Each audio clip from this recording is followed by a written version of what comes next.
আসসালামু আলাইকুম। যারা বাংলাদেশ ব্যাংক এডি পদে অ্যাপ্লাই করেছেন তাদের এই বিষয়টা জানা উচিত যে অ্যাপ্লাই করার পর পেমেন্ট ভেরিফিকেশন করা লাগে, আর পেমেন্ট ভেরিফিকেশনের শেষ তারিখ হচ্ছে 30 এপ্রিল রাত 12টার আগে। পেমেন্ট ভেরিফিকেশন ছাড়া আবেদন অসম্পূর্ণ থেকে যাবে। পেমেন্ট ভেরিফিকেশন করার পরেই একজন প্রার্থী তার পেমেন্ট কনফার্মেশনের ট্রেকিং পেজ পাবে। পরবর্তীতে উনি ট্রেকিং পেজটি সংরক্ষণ করবেন। যদি কেউ পেমেন্ট ভেরিফিকেশন না করে তাহলে আবেদন সম্পূর্ণ বাতিল হবে এবং পেমেন্ট রিফান্ডের সুযোগ থাকবে না। তাই কিভাবে পেমেন্ট ভেরিফিকেশন করবেন সেটা নিয়ে থাকছে এই ভিডিও।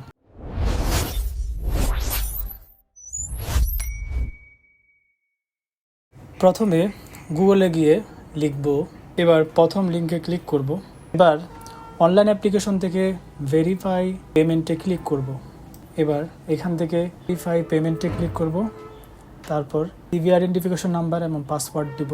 এরপরে সাবমিট অপশনে ক্লিক করব। সাবমিটে ক্লিক করার পর যদি এই লেখাটা আসে you have already applied but payment or payment verification is due, click value button for payment verification, এই লেখাটা আসে তাহলে আপনি নিচের পেমেন্ট অপশনে ক্লিক করবেন। পরে এরকম পেজে নিয়ে আসবে।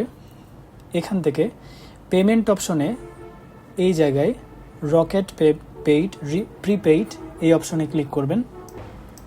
এবার এখানে ট্রানজ্যাকশন আইডিটা দিতে হবে, তারপর ভেরিফাই বাটনে ক্লিক করবেন, তাহলে পেমেন্ট সাকসেসফুল এই লেখাটা আসবে। এবার প্রিন্ট ট্র্যাকিং পেজে ক্লিক করবেন। যদি আপনার পেমেন্ট ভেরিফাইড হয়ে থাকে তাহলে এরকম লেখাটা আসবে, you have already applied for the post, payment verification has been completed also.